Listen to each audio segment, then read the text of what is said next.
And I swear I get goosebumps every time I read these in Old Norse. It awakens up memories from past lives every single time, I swear. Velkommen alle sammen. I released a poll last week and it got some mixed results. Most people voted for a book review each week, but I don't want to, annoy people with too many of these videos, so I'll probably maybe do a book review once or twice a month, but I'll do a community post with book reviews each week, so you can keep an eye out for those if you're interested. My first review might be the most important one, and that is what is the best translation of the Poetic Edda. The Poetic Edda, or Codex Regius as it's called, is the most important text we have about our religion. You can consider it our Bible, kinda.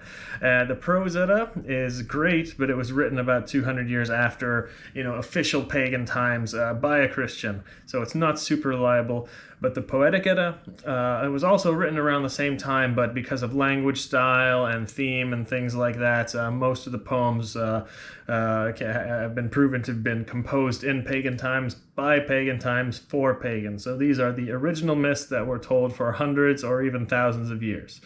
But, of course, it's only in Old Norse, so we need some translations of these.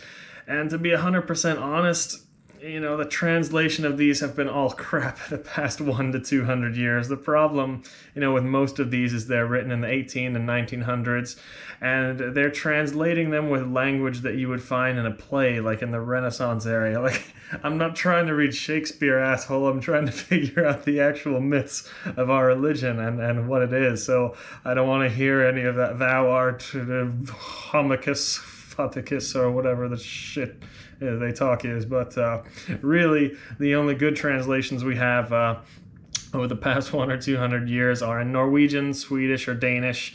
But of course that doesn't help most of you non-Scandinavian speakers, so that brings us to more modern times where we have some good English translations of the Poetic Edda. So by far, the most popular is Jackson Crawford's, which I'm pretty sure you've all heard of. I like Jackson Crawford. He has some great stuff, a cool channel, and knowledgeable. But his translation of the Poetic Edda is the best, but at the same time it's also the worst. Why? Because he's translating it into modern English that is most easily understood by everyone. It's great because we can read these like a story and actually have a full understanding of the language and the plot of the myths. So it's great for beginners, but these are not anywhere near a direct translation of the myths. And that's fine, because if we translated these poems word for word, it makes absolutely no sense sometimes. I'm showing you just a couple of stanzas here, so you can see for yourself how different this is, and how a word-for-word translation, you could be reading one stanza for half an hour trying to figure out what it means. So absolutely, for beginners, yes, get Jackson Crawford's translation so you can grasp the main storyline of the myths. But eventually, you need to get yourself one with a direct translation to really grasp the true meaning. And most importantly, it's so important to translate the names of the gods and deities. Only then can you really start to understand that the gods aren't just great beings, watching over us from the clouds and things like that, but they're actual very real things in the universe, like I'm showing a couple of examples of here, the god's names translated. So what is the best translation of the Poetic Edda that will provide you with all of these?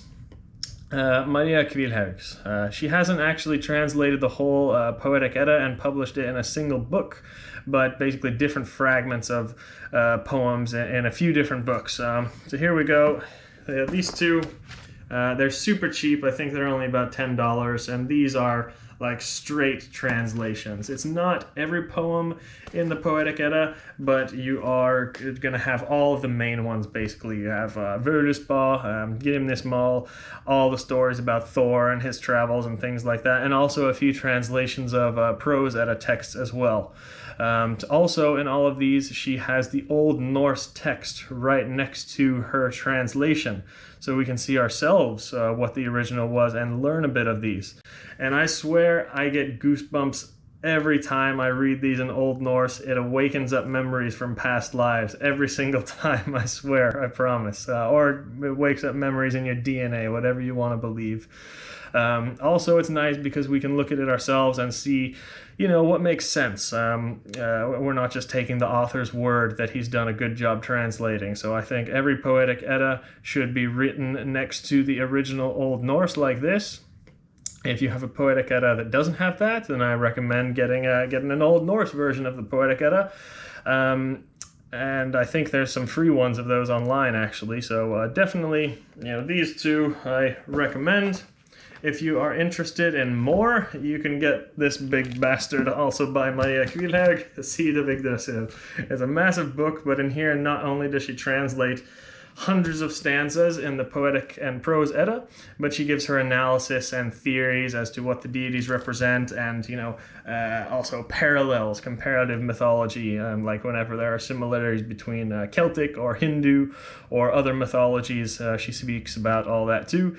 She's incredibly knowledgeable. I don't agree with all of her theories, of course, but that's okay. You shouldn't agree with everybody's theories 100%. That's just healthy human minds having a civilized discussion, but still, I consider her the #1 expert on the planet as to what our myths really represent.